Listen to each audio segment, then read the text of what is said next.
गोरखपुर के Baba Raghavdas medical college में जुलाई से सितंबर का वक्त मौत के महीनों के तौर पर 4 दशक से कुख्यात है। दिमागी बुखार नाम का दैत्य हर साल सैकड़ों बच्चों की जान लेता है और हजारों को जिंदगी भर के लिए विकलांग बनाता है। लेकिन इस बार महामारी के साथ साथ मेडिकल कॉलेज प्रशासन और यूपी सरकार की लापरवाही ने बीआरडी मेडिकल कॉलेज को मरघट में बदल दिया। मेडिकल कॉलेज में 63 लाख का पेमेंट न होने के चलते ऑक्सीजन सप्लाई करने वाली कंपनी ने ऑक्सीजन के सिलेंडर भेजने बंद कर दिए। इधर ऑक्सीजन की सप्लाई ठप हुई और दूसरी ओर मौतों का सिलसिला तेज हो गया। सिर्फ 2 दिन में दिमागी बुखार वार्ड में भर्ती 36 बच्चों की मौत पर बीते 4 दिनों से यूपी की राजनीति में भूचाल आया हुआ है। पीड़ितों के परिजन और विरोधी पार्टियां आरोप लगा रही हैं कि बच्चों की मौत ऑक्सीजन सप्लाई बंद होने से हुई, लेकिन योगी सरकार ऐसा नहीं मानती। सरकार का दावा है कि मौतें दिमागी बुखार के चलते हुई है, लिहाजा हालांकि एनडीए में शामिल शिवसेना ने भी इसे बाल हत्या बताते हुए योगी सरकार को कटघरे में खड़ा कर दिया है। योगी सरकार ने इस मामले में पहली गाज बीआरडी मेडिकल कॉलेज के तत्कालीन प्रिंसिपल डॉक्टर राजीव मिश्रा पर गिराई। उन्हें सस्पेंड किया गया, जिसके बाद उन्होंने इस्तीफा दे दिया। बाद में दिमागी बुखार वार्ड के नोडल ऑफिसर डॉक्टर कफील भी निशाने पर आ गए। डॉक्टर कफील गोरखपुर में ही नर्सिंग होम चलाते हैं। उन पर कई तरह के आरोप हैं जिनकी जांच शुरू हो गई है। अब सवाल यह है कि अगर बीआरडी मेडिकल कॉलेज में मौतों की वजह ऑक्सीजन की कमी नहीं थी, तो फिर मेडिकल कॉलेज प्रशासन के खिलाफ कार्रवाई क्यों हो रही है? अगर मौतें दिमागी बुखार के चलते हुई हैं, तो क्या सिर्फ बीमारी को ही जिम्मेदार ठहराना सही है? क्या इसके लिए सरकार, प्रशासन और स्वास्थ्य विभाग की कोई जिम्मेदारी नहीं? उस घटना को लेकर के चैतन्य है और कार्रवाई कर रही है। मैं समझता हूं सरकार को अवसर देना चाहिए। दोषी किसी भी कीमत पर बख्शे नहीं जाएंगे और भविष्य में इस प्रकार की घटनाएं न होने पाए, इसके भी प्रबंध किए जा रहे हैं। ये इतना बड़ा मेडिकल कॉलेज है और वहां पर मरीजों को कॉटन के लिए, दवाइयों के लिए, ब्लड के लिए, ऑक्सीजन के लिए, हर चीज के लिए दिक्कत है। और सारे डॉक्टर्स दवाइयां बाहर से मंगाते हैं, ग्लूकोज तक बाहर से मंगाते हैं। मैं समझता हूं कि योगी जी बिल्कुल इस गोरखपुर के बीआरडी अस्पताल में बच्चों की मौत पर मीडिया के पूछे गए सवाल पर बीजेपी अध्यक्ष अमित शाह ने कहा, कांग्रेस का काम है इस्तीफा मांगना। इससे पहले भी देश में बड़े सारे हादसे हुए हैं, ऐसा पहली बार नहीं हुआ। क्या कहा है अमित शाह ने, आइए आपको ये सुनवाते हैं। The opposition is asking for resignation of the Uttar Pradesh Chief Minister. They are saying the ball can't be stopping or the responsibility can't be only with doctors. There should be some responsibility and accountability on the part of the government as well. Is this something that I've already spoken about? देखिए, कांग्रेस का काम है इस्तीफा मांगना। इतने बड़े देश में बहुत सारे हादसे हुए, पहली बार नहीं हुआ है और कांग्रेस सरकारों में भी हुए हैं। तो यहां पर बड़ा सवाल यह है कि सब एक दूसरे पर आरोप क्यों उड़ेल रहे हैं? कोई सीधे क्यों नहीं कहता कि ऑक्सीजन की सप्लाई के चलते बच्चे मारे गए थे? सरकार इसको मानने को तैयार नहीं है, लेकिन वहां से जो सर्कमस्टेंसेस, एविडेंसेस मिले हैं, उसके हिसाब से यही हुआ है। मैं सिलसिलेवार ढंग से बताता हूं कि हुआ क्या क्या है। 10 अगस्त को सुबह एक लेटर मेडिकल कॉलेज के सेंट्रल ऑक्सीजन पाइपलाइन के ऑपरेटर की ओर से प्रिंसिपल को भेजा जाता है, जिसमें ऑक्सीजन सप्लाई बंद होने से आज शाम तक ऑक्सीजन खत्म होने की वार्निंग दी जाती है। 10 अगस्त शाम 7:30 बजे के करीब सेंट्रल ऑक्सीजन पाइपलाइन की सप्लाई बंद हो जाती है। मेडिकल कॉलेज के सिर्फ 52 सिलेंडर मौजूद थे। गोरखपुर की oxygen cylinder company Modi pharma से एक्स्ट्रा ऑक्सीजन देने के लिए सिलेंडर मंगाए जाते हैं। 10 अगस्त को क्या होता है, सिलेंडर की व्यवस्था होने में रात 11 बजते हैं और इस बीच कई मरीजों की मौत हो जाती है। इंटरनल रिपोर्ट के मुताबिक गुरुवार को 23 मरीजों की मौत हुई। 11 अगस्त शुक्रवार को क्या हुआ, 11 अगस्त सुबह इतनी तादाद में मरीजों की मौत की सूचना जिला प्रशासन को दी जाती है। 11 अगस्त दोपहर 2 बजे के करीब प्रशासनिक अमला और गोरखपुर के बांसगांव क्षेत्र के सांसद कमलेश पासवान के बीच मीटिंग होती है। 11 अगस्त को शाम 4 बजे मीडिया से खबर आती है कि बीआरडी मेडिकल कॉलेज में एक दिन में 23 बच्चों की मौत हो चुकी है। 11 अगस्त को ही 4:30 बजे अस्पताल में मीडिया और स्थानीय लोगों की भीड़ लग जाती है। इस बीच सांसद कमलेश पासवान का बयान आता है कि मीटिंग में मुझे जानकारी दी गई है और 2 दिन में 30 बच्चों की मौत हुई है।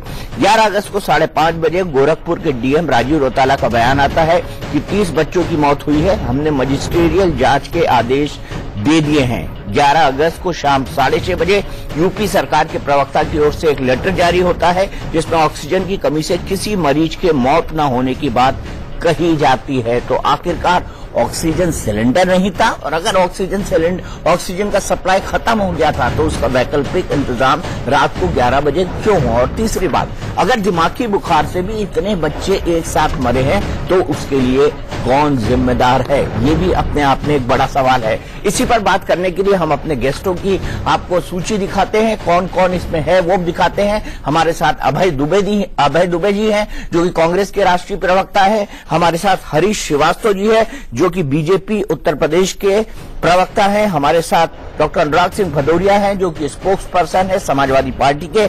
हमारे साथ डॉक्टर केपी कुशवाहा है, former principal BRD medical college, और वहां पर किस तरह की कोताही हुई है इसको जानने की हम कोशिश करेंगे। हरीश श्रीवास्तव जी, सबसे पहले ये जानना चाहूंगा कि सरकार और संगठन के पास क्या रिपोर्ट आई है, क्यों हुआ है ऐसा, क्या यह ऑक्सीजन की कमी से हुआ है?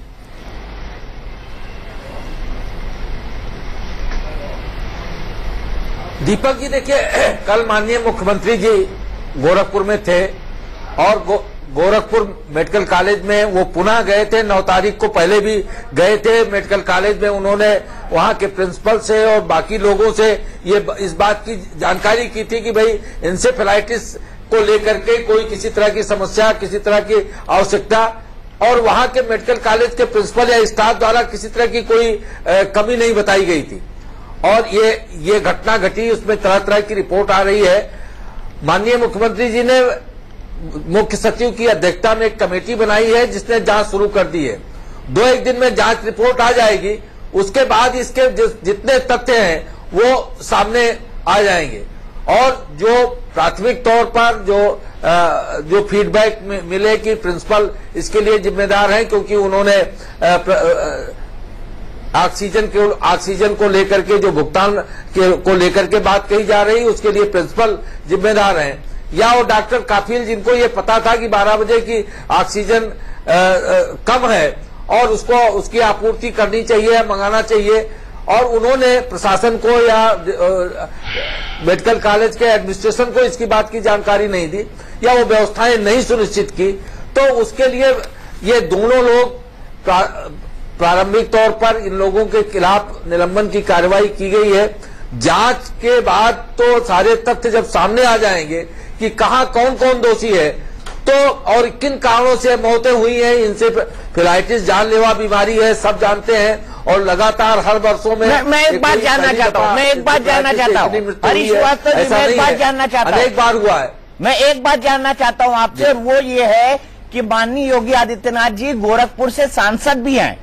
2 दशक के आसपास, 2 दशक से थोड़ा कम, वो गोरखपुर से सांसद रहे हैं। वो गोरखपुर में दिमागी बुखार के एक्सपर्ट माने जाते हैं और उन्होंने संसद में खुद ये कई बार बात उठाई है। सवाल ये उठता है कि अगर वहां पर फटाफट इतने मामले आने लगे थे तो उत्तर प्रदेश सरकार ने कोई फौरी कदम क्यों नहीं उठाया? आपने खुद कहा कि योगी जी खुद घूम कर आए थे, 9 तारीख को खुद निरीक्षण कर आए थे।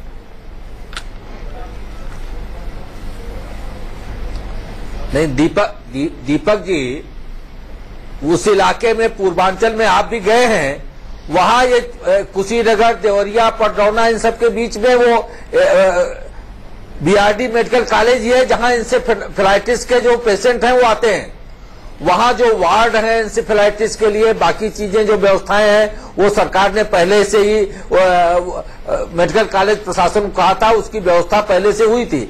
लेकिन जब 9 तारीख को माननीय मुख्यमंत्री जी गए और उन्होंने पूछा कि भाई किसी तरह की कोई समस्या हो तो आप मुझे बताएं, जैसा मुख्यमंत्री जी ने स्वतः बताया अपनी प्रेस में, लेकिन मेडिकल कॉलेज के प्रिंसिपल द्वारा या वहां के प्रशासन द्वारा ये कतई किसी चीज को लेकर के नहीं बताया गया कि एन्सेफेलाइटिस की चुनौती इसको मीट करने के लिए हमको किसी तरह की कोई आवश्यकता है या किसी तरह मेडिकल कॉलेज में किसी दवा की या साधन की या किसी व्यवस्था की है। चलिए मैं एक आर्गुमेंट मान लेता हूँ, लेकिन मेरे पास ये फैक्ट है कि 10 अगस्त को ठीक 12 बजे ऑक्सीजन सप्लाई के ऑपरेटर ने प्रिंसिपल को लिखा कि ऑक्सीजन सप्लाई बंद हो जाएगी। ये उन्होंने प्रिंसिपल को लिखा है। डॉक्टर केपी कुशवाहा के पास चलता हूँ। कुशवाहा जी, मुझे ये बताइए कि आप उसी कॉलेज के प्रिंसिपल रहे हैं। हाँ जी, बच्चों को दिमागी बुखार ने मारा या सिस्टम की कमजोरी ने या फिर ऑक्सीजन की कमी ने? देखिए, ऑक्सीजन की कमी वाली बात तो जांच के बाद ही पता चलेगी, लेकिन जो हमारी एन्केफेलाइटिस बीमारी है वो घातक बीमारी है। हम 40 साल से इस बीमारी को यहाँ देख रहे हैं और यहाँ खाली गोरखपुर से मरीज नहीं आते हैं, बिहार से, नेपाल से, उत्तर प्रदेश के 12 जिलों से आते हैं। इतनी ज्यादा संख्या में मरीज आते हैं, एक बार में 300-400 मरीज हो जाते हैं वार्ड में, और बीमारी में 100 में 30 मरीजों की मृत्यु होती है। 70 जो बचते हैं उसमें 30 विकलांग होते हैं। तो बीमारी खतरनाक है, बीमारी का वैज्ञानिक पहलू है, उस पे तो हम बताएंगे, लेकिन जब तक जांच नहीं हो जाती है। आपने खुद कहा कुशवाहा जी कि 4 दशक से बीमारी है। आपने खुद कहा कुशवाहा जी की 4 दशक से बीमारी है। आप खुद आंकड़े गिना रहे हैं कि 100 में से 30 बच्चे मारे जाते हैं, 30 बच्चे विकलांग हो जाते हैं, बच्चे 40 बच्चे। अगर 40 साल से बीमारी है तो 40 बच्चे ही क्यों बच रहे हैं? सवाल ये है कि 40 साल से बीआरडी मेडिकल कॉलेज के अंदर ये फैसिलिटीज है क्या जिसके चलते आप दिमागी बुखार पर कंट्रोल कर सके? अगर नहीं है तो 40 साल में इस पे भारत में रिसर्च हो जाता। हम चांद तक पहुंच चुके हैं, मार्स तक पहुंच चुके हैं। दीपक जी, जो एन्केफेलाइटिस की बीमारी है, अमेरिका में भी 20 से 40% डेथ होती है। तो ये खतरनाक बीमारी है। और बीआरडी मेडिकल कॉलेज 2 साल पहले यूपी का सबसे अच्छा बच्चों का विभाग था। आज भी बच्चों का विभाग बहुत बड़ा विभाग है। तो जहां सुविधा की बात है उसमें कमी नहीं है। बीमारी से बचाव के लिए गांव में, कम्युनिटी में, क्षेत्र में जाना होगा, वहां लोगों के रहन सहन में परिवर्तन करना होगा, नालियां बनानी होगी, स्वच्छ जल का इंतजाम करना होगा, मच्छरों के लिए बचाव करना होगा, टीकाकरण कराना होगा, तब जाके बीमारी पे कंट्रोल होगा। तो ये अवेयरनेस फैलाना तो सरकार और आप जैसे डॉक्टर्स का काम है। मुझे आपको आर्ग्यूमेंट समझ नहीं आया डॉक्टर कुशवाहा, क्योंकि ये काम करना तो डॉक्टर और सरकार का काम है। अनुराग सिंह भदौरिया की सरकार भी 5 साल रही, उससे पहले 5 साल मायावती की रही, उससे पहले 5 साल आपकी सरकार रही, तो 15 साल तो ये खत्म हो गए। जनाब, आप लोगों ने क्या किया अनुराग सिंह भदौरिया जी? जी, मैं आपको एक बात बता दूं कि सबसे पहली बात है, अगर जिस बीमारी की बात वो कर रहे हैं उस बीमारी से किसी की डेथ होती है तो चलो वहां पे हॉस्पिटल्स में हम लोगों ने तो प्रोवाइड किए थे बेड, लेकिन मैं इनसे पूछना चाहता हूं कि जब गैस की कमी, सबसे इंपॉर्टेंट वहां पे गैस होती है इस बीमारी में, क्योंकि ऑक्सीजन की वजह से लोग उसमें 10 दिन 5 दिन तक सर्वाइव करते हैं, उसके बाद उनकी जिंदगी सर्वाइव हो जाती है। लास्ट ईयर मैं भी गया था, 9 तारीख को चीफ मिनिस्टर मीटिंग करते हैं, वहां हेल्थ मंत्री भी होते हैं, और आपकी बेसिक चीज की आपका डिस्कशन नहीं होता, तो आप डिस्कस क्या कर रहे थे वहां पे? वहां भी आप यही डिस्कस कर रहे थे कि यहाँ पे किसे एमएलए एमएलसी को तोड़ना है, या कहां पे आपको सरकार बनानी, यहाँ के भी अध्यक्ष को हटाना है, यहाँ के जिला पंचायत अध्यक्ष को हटाना है या ब्लॉक प्रमुख को हटाना है। आप हेल्थ में आप मीटिंग कर रहे हो हॉस्पिटल के अंदर में, और आपने ऑक्सीजन की मीटिंग नहीं की। उसके बाद आपको 30 तारीख को नोटिस देता है, 1 तारीख को लीगल नोटिस देता है, मंत्री जी के फाइल में वो लेटर पड़ा हुआ है, और मंत्री जी वहां मीटिंग में बैठे हैं, उनको इतनी फुर्सत नहीं है कि हम इन सब चीजों से हटके प्राइमरी चीज को देख लें। उसके बाद चलो उसको भी एक बार भूल जाए, उसके बाद 24 घंटे तक आपको इतनी हिम्मत नहीं पड़ती कि आप गोरखपुर चले जाएं। 4 घंटे का रास्ता है लखनऊ से गोरखपुर का, मंत्री 24 घंटे बाद जाते हैं, जाने के बाद क्या बोलते हैं कि डाटा देते हैं कि पिछले अगस्त में इतना हुआ था, उसमें जुलाई में इतना हुआ था। मैंने अभी राष्ट्रीय अध्यक्ष जी का ही भाषण सुना, वो भी कह रहे थे कि देखो इनका तो मांगना इस्तीफा काम है, शिवसेना ने इस्तीफा मांगा। अरे भैया, संवेदनशील बात करो थोड़ी। शिवसेना की बड़ी याद आ रही है, मुझसे गलती हुई, शिवसेना की बड़ी याद आ रही है आपको। सस्पेंड कर रहे हो, प्रिंसिपल को सस्पेंड कर रहे हो। नहीं, उन्होंने इस्तीफा मांगा है। आप किसका कह रहे हो? प्रिंसिपल का। प्रिंसिपल ने इस्तीफा दिया है, आपने सस्पेंड नहीं किया। इस्तीफा किसका होना चाहिए था?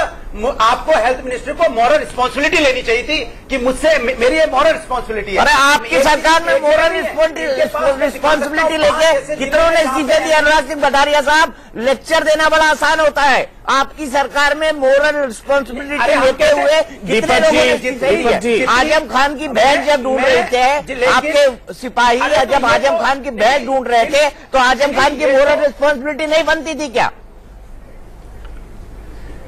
लेकिन भैंस में और बच्चों में बहुत फर्क है। तो यही तो है, ये बंदर था, ये भूत है, उसी टाइप का फर्क है। अनुराग सिंह भदौरिया जी, आपके जैसा पढ़ा लिखा आदमी ये कह रहा है, मुझे आश्चर्य हो रहा है। ये तो वही कहानी हो गई, वो बंदर था, ये भूत है।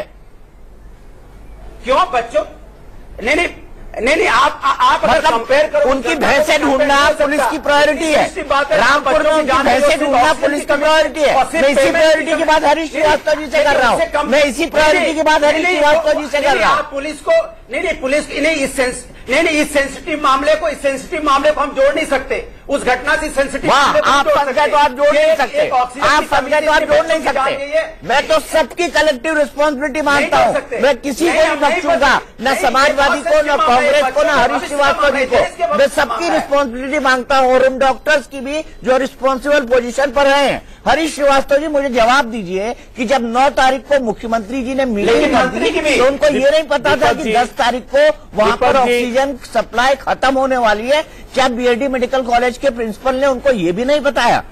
क्योंकि वही इकलौता वार्ड है जहां दिमागी बुखार का इलाज होता है, और अगर 40 साल से समस्या है, जैसा डॉक्टर कुशवाहा ने कहा, तो अब तक तो इसका कोई निदान ढूंढा जाना चाहिए था। नहीं दीपक जी, माननीय मुख्यमंत्री जी ने 9 तारीख की मीटिंग में वहां प्रिंसिपल और डॉक्टरों से पूछा था इस बात को कि किसी तरह की कोई समस्या, किसी तरह की कोई कठिनाई, किसी तरह की कोई आवश्यकता हो तो बताइए। और वहां न तो प्रिंसिपल ने न किसी डॉक्टर ने इसकी कोई चर्चा की। इसके मतलब आपके सिस्टम में कमी है, और इसके मतलब आप कंट्रोल नहीं कर पा रहे। और भदौरिया जी, आप कंट्रोल नहीं कर पा रहे हो। दीपक जी, आपको सही बात बता नहीं रहा प्रिंसिपल, तो इसके मतलब आपका प्रभाव कम है। दीपक, मतलब आपको लाइफ लिया जाता है। दीपक, लाइफ ले सकता है कोई प्रिंसिपल क्या? और मैं एक चीज और जोड़ दूं आपको, जब ये वीआईपी कल्चर जो पेमेंट 8 तारीख को पहुंचा था, आपके मुख्यमंत्री ने मीटिंग लगा दी वहां पे, और वो प्रिंसिपल वहां पे 2 दिन तक वो दौड़ता रहा। आपके वीआईपी कल्चर की मीटिंग में पेमेंट नहीं हो पाई, बच्चों की जान गई। इसकी रिस्पॉन्सिबिलिटी किसकी होगी? क्या मुख्यमंत्री मंत्री की नहीं हुई? अनुराग जी, आप मुझे बताओ, आप बड़े नैतिकता की बात कर रहे हैं। अरे पुराना डाटा मत दीजिए। डाटा नहीं, आप क्यों घबरा रहे? आप डाटा सुन लीजिए, सबकी बात बराबर सुनिए, सबकी बात बराबर सुनिए। मैंने कांग्रेस जैसी नेशनल पार्टी को भी टाइम ही नहीं दिया है, जिसने 40 साल में सबसे ज्यादा शासन किया। हरीश जी की बात, हरीश जी आप बोलिए। दीपक जी, समाजवादी पार्टी के हमारे में तो बड़ी नैतिकता की बात कर रहे हैं। 2012 में इंसेफेलाइटिस से 557 मौतें हुई। ऑक्सीजन की कमी 2013 में 650 हुई। 2014 में 525 हुई। 2015 में 491 हुई, और 2016 में 640 हुई। आप जो कहा गए थे आपकी नैतिकता? पेमेंट क्यों नहीं आपने इस्तीफा दे दिया था? अच्छा, मुझे ये बताइए, आप तीनों बताइए, 1 मिनट अपने दिल पर हाथ रख के बताइए। अनुराग सिंह भदौरिया शांत हो जाइए, अनुराग सिंह भदौरिया जी शांत हो जाइए। हरीश जी 1 मिनट, और अभय जी 1 मिनट।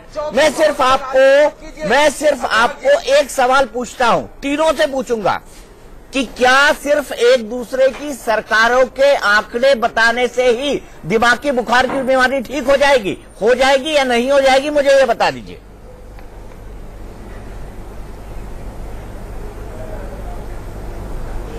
ये बीजेपी सरकार को हम लोगों ने पहले भी कई बार बोला है। दीपक जी, आप बोलिए। बाबा दुबे जी आप बताइए, 40 साल में सबसे ज्यादा सरकार आपकी रही है। देखिए, आप 91 से सत्ता से बाहर हैं। देखिए, ये बहुत ही गंभीर विषय है। इसमें श्रेय लेने की आवश्यकता नहीं कि कांग्रेस पार्टी की सरकार थी तब हॉस्पिटल को बनाया गया। एक्यूट इंसेफेलाइटिस और जैपनीज इंसेफेलाइटिस को सेपरेट करने के लिए 16 करोड़ रुपए, स्पेशलिटी के लिए 150 करोड़ रुपए और 4500 करोड़ रुपए का एक पैकेज कंसोलिडेटेड जो देश भर में इस प्रकार की जैपनीज इंसेफेलाइटिस है उसके लिए केंद्र सरकार ने कांग्रेस की दिया। लेकिन श्रेय लेने का प्रश्न नहीं है। आज मैं बहुत ही गंभीर प्रश्न खड़ा करना चाहता हूं। आपने डिबेट में शुरू से यह प्रश्न किया कि क्या जानकारी थी इस बात की मुख्यमंत्री जी को? ये प्रमाण मेरे पास मौजूद है। अप्रैल के महीने से 16 चिट्ठियां उत्तर प्रदेश के मुख्यमंत्री को लिखी है गैस सप्लाई करने वाली संस्था ने। उसने क्या कहा है? उसने कहा है 4/6/2017 को कि मेरे 52 लाख रुपए के ड्यूज हैं और आपने जो पत्र मुझको 22/12/2016 को दिया था उसमें भी कहा था कि बजट की कमी के कारण अभी भुगतान नहीं हो पा रहा है, हम आपको बाद में भुगतान करेंगे। इसलिए यह कहना कि मुख्यमंत्री जी को इस बात का संज्ञान नहीं था, इससे बड़ा अपराध कोई नहीं हो सकता। मुझे एक प्रश्न का जवाब सारे लोग दे दें भारतीय जनता पार्टी के एडमिनिस्ट्रेशन के, कैसे जांच 2 दिन में करेंगे आप? कैसे हो सकती है अब इसकी जांच? एकमात्र तरीका है, अगर पोस्टमार्टम में कॉज ऑफ डेथ ऑक्सीजन की सप्लाई की कमी आता है तो ही आप दोषी लोगों को ठहरा पाएंगे, नहीं तो मंत्री बयान दे चुके हैं कि किसी भी प्रकार की ऑक्सीजन की सप्लाई नहीं हुई। उन्होंने कहा कि 11 से 1:30 बजे तक ऑक्सीजन की सप्लाई बाधित हुई, मगर एम्बू बैग से सप्लाई की गई। एम्बू बैग, यहां डॉक्टर मौजूद है, उनसे पूछिए कि इतना एक्यूट जैपनीज इंसेफेलाइटिस और एक्यूट इंसेफेलाइटिस है, क्या 3 घंटे तक एम्बू बैग से हाथ से मैनुअली ऑक्सीजन देनी होती है? क्या जान बचाई जा सकती है? संभव ही नहीं है दीपक जी। नहीं ठीक है अभय दुबे जी, मैं आपके हर आर्ग्यूमेंट को मानता हूँ, दुख के साथ मैं आपके हर आर्ग्यूमेंट को मानता हूँ, मैं आपके हर आर्ग्यूमेंट को मानता हूँ, लेकिन दिमागी बुखार ने दस्तक कब दी है गोरखपुर में? सुनिए आप, सुनिए 1 मिनट। दिमागी बुखार ने दस्तक कब दी है गोरखपुर में? पहला केस है 1977 का, 1977 का पहला केस है। उसके बाद लगातार 89 तक कांग्रेस की सरकारें रही हैं वहां पर। आपने क्या किया दिमागी बुखार के लिए? बिल्कुल यही तो बताया सिलसिलेवार। गुलाम नबी आजाद साहब ने कहा कि मैं एकमात्र स्वास्थ्य मंत्री हूं जिसने सबसे अधिक दौरा हॉस्पिटल का किया। 14 बार केंद्र की सरकार के अधिकारियों ने विजिट की। 7 सितंबर 2016 राहुल गांधी जी ने उसी हॉस्पिटल से ये पत्रकारों को बताया कि मोदी सरकार ने पैसा रोक दिया है। आप चाहें तो उठाकर देख लीजिए उनका स्टेटमेंट, आज भी गूगल जबर करेंगे तो मिल जाएगा। हम लोग बहुत गंभीरता से राहुल गांधी से बयान देने तक ही सीमित रहते हैं। अगर राहुल गांधी इतने सीरियस थे 2007 में वहां गए थे तो अपनी सरकार से बोल देते। प्रामाणिक रूप से 2009 में वो इतने सीरियस थे तो उनकी सरकार को 4-4.25 साल रही उसके बाद सेंटर के लिए। और अभी से मेरी बात का जवाब दीजिए ना।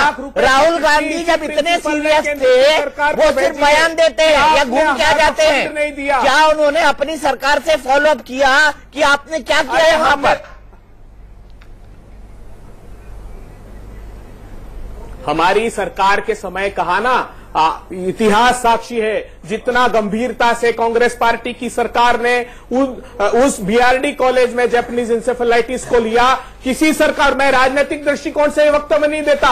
गुलाम नबी आजाद साहब ने प्रामाणिक दस्तावेजों को प्रकट करके पत्रकारों के सम्मुख रखा कि किस किस तिथि पर मैं गया हूं, कितना कितना हमने एलोकेशन किया और यह भी तय किया कि वो पैसा और वो करके हाथ झाड़ लिया, राहुल वो करके हाथ झाड़ लिया, वो करके हाथ झाड़ लिया। श्रीवास्तव जी कह रहे कि अवेयरनेस फैली, नहीं फैली अवेयरनेस। क्या नालियां बनी? नहीं बनी नालियां।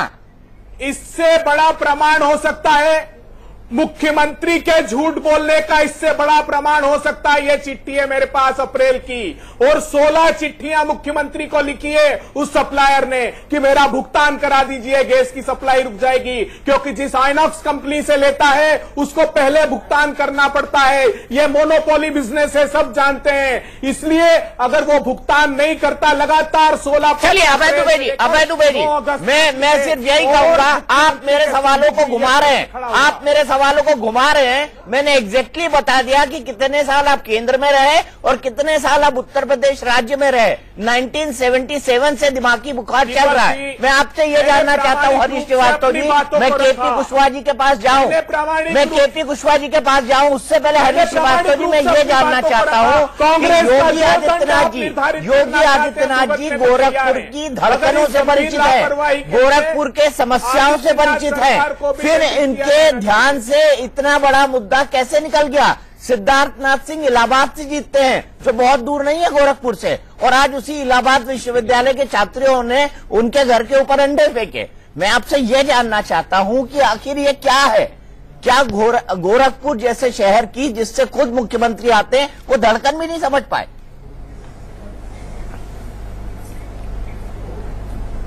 नहीं दीपक जी, देखिए एक बड़ी घटना घटी, एक बहुत बड़ी दर्दनाक और दुर्भाग्यपूर्ण घटना घटी, तो लोगों में एक सहज आक्रोश होना स्वाभाविक है। जो सिद्धार्थनाथ सिंह के प्रति जो आक्रोश दिखाया वो एक स्वाभाविक है। लोग जब किसी घटना से पीड़ित आहत होते हैं तो उनके मन में आक्रोश होता है। अब वो कारण चाहे जो हो, देखिए ये सभी जानते हैं। डॉक्टर साहब जो वहां के पहले प्रिंसिपल रहे हैं, वो भी आपसे उन्होंने बताया ही कि जितने बच्चे भर्ती होते हैं उसमें से सर्वाइवल 70% का ही होता है।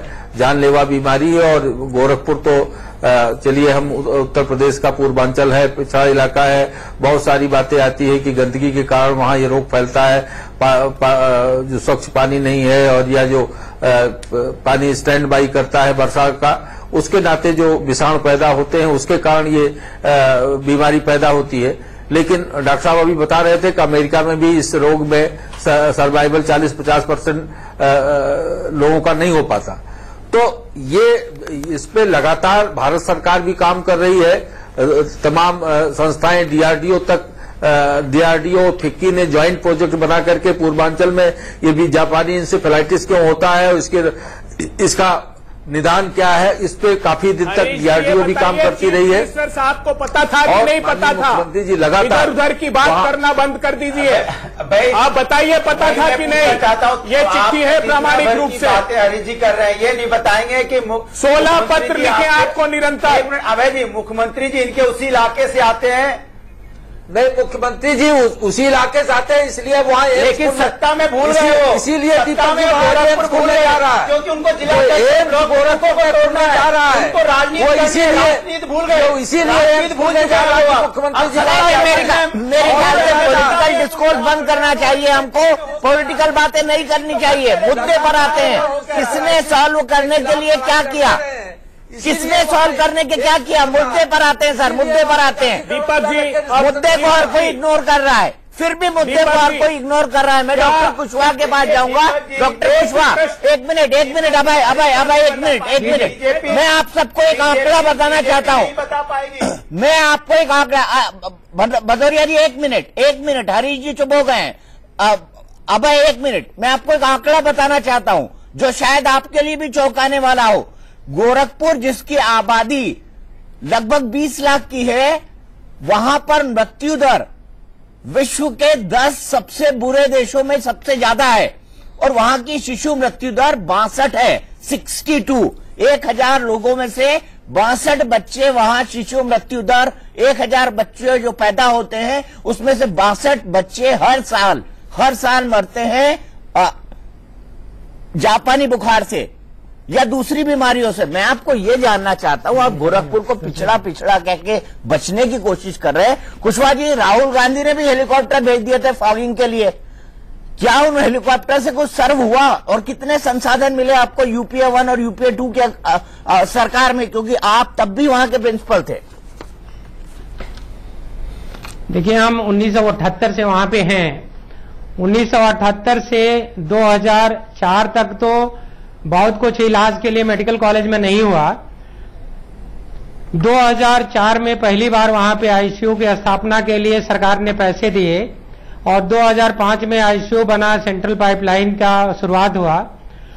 2005 में बहुत बड़ी महामारी हुई, उसमें जो है जो केंद्रीय स्वास्थ्य मंत्री थे श्री डॉक्टर रामदास साहब, वो आए और टीकाकरण की बात हुई, और 2006 और 2010 में व्यापक रूप से टीकाकरण यहाँ पे हुआ। और 2006 में इलाहाबाद हाईकोर्ट में, माननीय हाईकोर्ट में केस हुआ, तो उसकी वजह से जो है फिर यहाँ पे नए वार्ड बने, 208 बेड का अस्पताल बना, उसके लिए संसाधन बने, आईसीयू बना, और सारी आईसीयू की सुविधाएं यहाँ पे विकसित हुई। हम लोगों ने जो है 2012 से 2015 तक हम मेडिकल कॉलेज में थे, हर जिलों में जाकर के लोगों को प्रशिक्षित करने का काम किया, मॉड्यूल बनाया जिसकी वजह से गांव-गांव में प्रशिक्षण किया जाए। 2010 में सबसे कम मृत्यु रही, 15% रही 2010 में, लेकिन इधर जो है इस साल जो है थोड़ी मृत्यु ज्यादा हुई है, क्योंकि इस साल बरसात भी बहुत हो रहा है। बरसात का मृत्यु से संबंध होता है, केस से संबंध होता है। तो जो भी काम हुआ है गोरखपुर मेडिकल कॉलेज में, मुझे और जगह का नहीं पता, वो ज्यादातर 2004 से उसके बाद हुआ है और 2016 तक 15 तक हुआ है। 2004 से 2016-15 तक। चलिए, यूपीए 1, यूपीए 2 और एनडीए की सरकारों में काम हुए। मैं इस बात से एग्री करता हूं कि सर साक्षात फैक्ट के साथ बोल रहे हैं। अब मैं 1 मिनट आपके पास आऊंगा, लेकिन मैं आपको ये बता दूं कि केंद्रीय स्वास्थ्य राज्य मंत्री फग्गन सिंह कुलस्ते क्या कहते हैं इस जांच पर। सुनिए उनका क्या बयान है। केंद्रीय स्वास्थ्य राज्य मंत्री फग्गन सिंह कुलस्ते जी हमारे साथ में मौजूद हैं। कुलस्ते साहब, जिस तरह से गोरखपुर की घटना हुई है उसको आप क्या कहेंगे? साजिश कहेंगे, लापरवाही मानेंगे, या मानेंगे कि हर साल होने वाली ये आम घटना है? देखिए, जो अभी तक की जो जानकारी है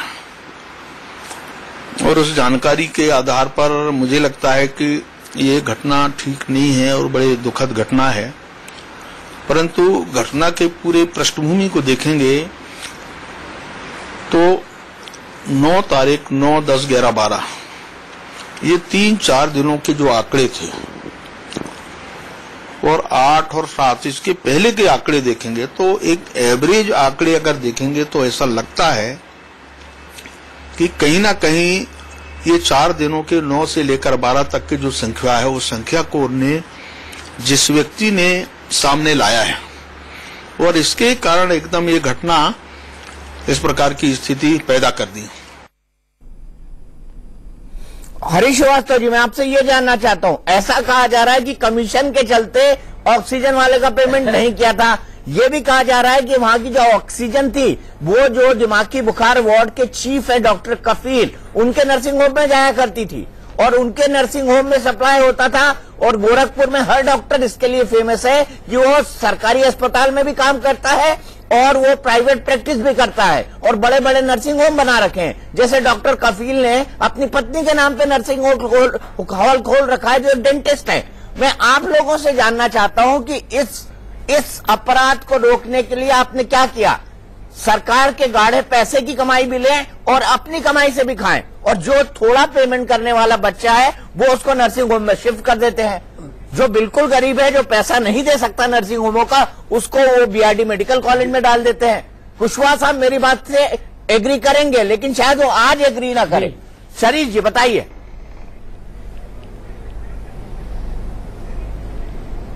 दीपक जी, अब ये बातें प्रकाश में आई हैं और माननीय मुख्यमंत्री जी ने चीफ सेक्रेटरी की हेडेड एक कमेटी बनाई है। 2-3 दिन में सारे तथ्य सामने आ जाएंगे और उसके बाद ये जितने भी जिम्मेदार लोग हैं इनके खिलाफ सख्त से सख्त कार्रवाई करने का सरकार काम करेगी। दीपक जी, मुख्यमंत्री जी गोरखपुर से आते हैं, जब तक सारे तथ्य सामने आ जाए, मुख्यमंत्री जी को 5 बार से सारे तथ्य सामने आ जाए, 5 बार से मेंबर ऑफ पार्लियामेंट वहां रहे हैं, उनको नहीं मालूम है डॉक्टर कौन है। वो अच्छी तरह जानते हैं डॉक्टर कौन है, 5 बार वो अच्छी तरह पहचानते हैं, उनके लोग पहचानते हैं। अरे आप नहीं जानते थे अनुराग सिंह भदौरिया जी? क्या बात कर रहे हैं?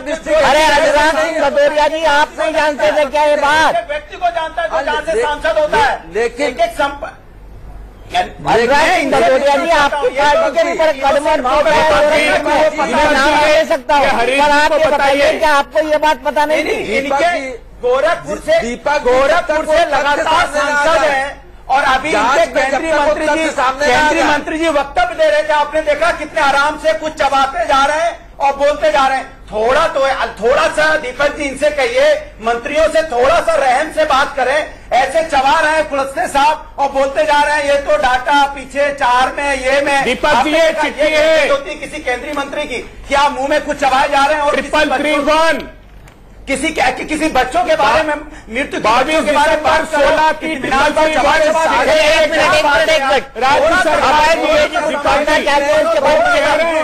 अभय दुबे जी किसी बात पर पॉइंट आउट करना चाहते हैं, सामने आने वाले हैं। ये राजनीति नहीं है दीपक जी, ये राजनीति नहीं तो भदौरिया जी क्या है मुझे समझ नहीं आ रहा। अभय दुबे राज्य सरकार की दीपक जी राज्य सरकार की ये चिट्ठी है 333 एनडी 22 दिसंबर 16 की। एक मिनट भदौरिया जी सुन लीजिए, भदौरिया जी एक मिनट सुन लीजिए। कार्रवाई होगी तो भदौरिया जी जो मीटिंग में थे मुख्यमंत्री अरे सुन तो लीजिए, भी थे 9 तारीख को जो मीटिंग में थे उन मंत्रियों को सख्त से सख्त सुन लीजिए साहब, तब मैं जानूंगा कि मुख्यमंत्री की बात में दम है, वरना मुख्यमंत्री ऐसे ही बोल रहे हैं। अगर मुख्यमंत्री जी 9 तारीख की मीटिंग में थे, हेल्थ मिनिस्टर थे, उनकी गलती थी तो सख्त कार्रवाई मुख्यमंत्री, मंत्री और जो लोग दूसरों को सुनने की कार्रवाई तो दीजिए। बात हुई क्या? अनुराग जी, अधिकारियों को सस्पेंड कर दो। अरे अनुराग जी सुन लीजिए, ये चिट्ठी है दीपक जी 3331 LD 22 दिसंबर 2016 की राज्य सरकार की। वो कह रही है कि बजट के अभाव में भुगतान नहीं किया जा सकता कंपनी को। मैं तो एकमात्र प्रश्न करना चाहता हूं, डॉक्टर भी बैठे हैं, भाजपा भी बैठी है, सिर्फ एक ही तरीका है बच्चों का पोस्टमार्टम। ये सारे एलिगेशन, ये बच्चों की मृत्यु ऑक्सीजन की सप्लाई से हुई कि नहीं हुई, कॉज ऑफ डेथ पता करने का इसके अलावा कोई भी रास्ता नहीं है। सरकार जांच ही नहीं कर सकती इसके अलावा। क्या सिर्फ इतने 60 बच्चों में से एक बच्चे का पोस्टमार्टम करा सकती है सरकार? क्योंकि इंदौर में 1.5 माह पहले घटना पोस्टमार्टम नहीं कराया गया। एक मिनट सब एक साथ बोल रहे हैं, सब एक साथ बोल रहे हैं। आप सब नेशनल पॉलिटिकल पार्टी हैं, आपकी इतनी रिस्पॉन्सिबिलिटी होनी चाहिए कि सब लोग एक साथ ना बोले। आप हरीश जी आपका खड़े थे, उसी सरकार का ये भुगतान, बकाया भुगतान रहेगा इस कंपनी का। दुबे जी, ये भी आप जान लीजिए कि जिनके साथ आप खड़े थे उन्हीं के सरकार के का ये बकाया भुगतान है गैस एजेंसी को, जो गैस सप्लाई करने वाली है उसको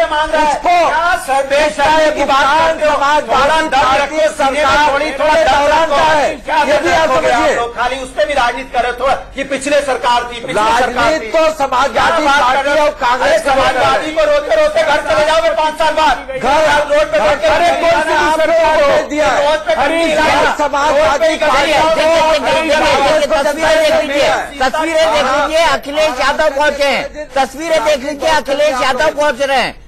यानी राजनीति करने का मौका कोई नहीं छोड़ता। अखिलेश यादव मुख्यमंत्री पद से हटने के बाद आज तक मेरे ख्याल से कभी गोरखपुर नहीं गए, लेकिन आज पहुंच गए।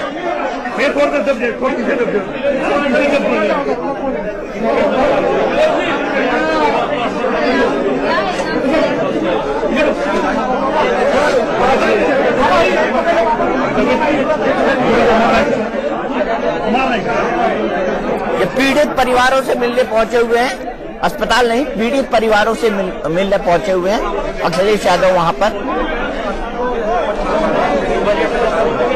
लाशों पर राजनीति कैसे हो सकती है, और वो भी बच्चों की लाशों पर, ये समझ से बाहर है। आज भी पॉलिटिकल पार्टी वो बयानबाजी दे रही है जो उनके लिए कन्वीनियंट हो। हरीश श्रीवास्तव जी, एक आखिरी सवाल आपसे, मुझे ये बताइए कि आखिरकार आपकी सरकार नैतिक जिम्मेदारी क्यों नहीं ले रही है? क्योंकि आपकी सरकार तो पार्टी विद अ डिफरेंस है, उसको कम से कम मोरल रिस्पॉन्सिबिलिटी तो लेनी चाहिए, लेकिन सभी इस रिस्पॉन्सिबिलिटी को एक दूसरे पे पास करने की कोशिश कर रहे हैं।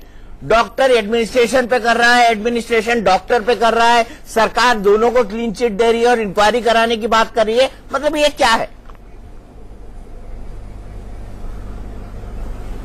हाँ, कट गया। नहीं दीपक जी, आप ये मुझे बताइए कि जब तक इसकी जांच हो करके ये सामने ना आ जाए बाप रे बाप, कि वास्तविकता क्या है। दीपक जी से क्वेश्चन मत पूछिए, कोई फायदा नहीं है। तब तक आगे किसको नहीं, ये मेरे डिस्क्रिप्शन है, मैं किससे सवाल पूछूं ना पूछूं। अनुराग सिंह भदौरिया जी, मुझे बस बताइए कि किससे सवाल पूछना है या नहीं पूछना है। हरीश जी को बोलना है, हरीश जी को बोलने दीजिए। इसकी तो मैंने कहा कि ये तो सरकार है भारतीय जनता पार्टी की, दुर्घटना, ये दुर्भाग्यपूर्ण दुर्घटना घटी है तो सरकार उसके प्रति पूरी तरह से संवेदनशील है। सरकार ये अपनी जिम्मेदारी को भारतीय जनता पार्टी की सरकार बखूबी महसूस करती है और उस जिम्मेदारी को निभाने के लिए पूरी तत्परता के साथ काम कर रही है। एक दुर्भाग्यपूर्ण दुर्घटना घट गई इनके समाजवादी पार्टी के शासनकाल में। कितने आपको बच्चों की बात करते करते डाटा देने लगते हो यार। थोड़ा तो बताइए कि आपकी गलती है, मैं गलती मानता हूँ, जिनकी गलती होगी वो सब पनिश होंगे। तक मुख्यमंत्री जिनकी भी गलती होगी, परिवार से नहीं मिले, जिनकी भी गलती होगी, संवेदनशीलता बरतो, जिनकी भी गलती पुराने में जाते हो आप तो सबके यहाँ जाते थे। तो हम अभी भी जाते हैं, नहीं अभी भी जाते हैं। आप लोग तो सोफा लेके जाते हो, एसी लेके जाते हो, हम तो बिना सोफा एसी के आप लोग तो किसान कर रहे थे, तो हम आदमी जा रहे थे। आप चिल्लाते तो कुछ नहीं होता है। जब बुंदेलखंड में किसान मर रहे थे, क्या बताएं? चलिए मैं आपको यही रोकता हूँ, अफसोस कि आप इतनी संवेदनशील पॉलिटिकल पार्टियां हैं, लेकिन यहाँ पर भी राजनीति करने से बाज नहीं आ रही हैं। केंद्र सरकार ने एक नेशनल वायरोलॉजी रिसर्च सेंटर की स्थापना करी है। कल जेपी नड्डा जी ने भी कहा था कि मैं ऐसी कोई घोषणा करूंगा, उन्होंने फाइनली आज घोषणा कर दी है। नेशनल वायरोलॉजी रिसर्च इंस्टीट्यूट कहा जाता है कि मारने वाले से बचाने वाला लाख दर्जे बेहतर होता है। क्या ये इंस्टीट्यूट इन मासूम बच्चों की जान बचा पाएगा जो बेहद गरीब है, कुपोषण के शिकार है और बेहद विपरीत परिस्थितियों में अपना जीवन पाल रहे हैं? शायद दिल्ली की बड़ी बड़ी सरकारी इमारतों और बड़े बड़े घरों में रहने वाले लोगों को भी, गोरखपुर के लोगों को भी, देश के लोगों को भी, समाज के लोगों को भी इसके बारे में सोचना चाहिए। महाबहस में आज के लिए इतना ही, लेकिन इंडिया न्यूज पर खबरों का सिलसिला लगातार जारी है।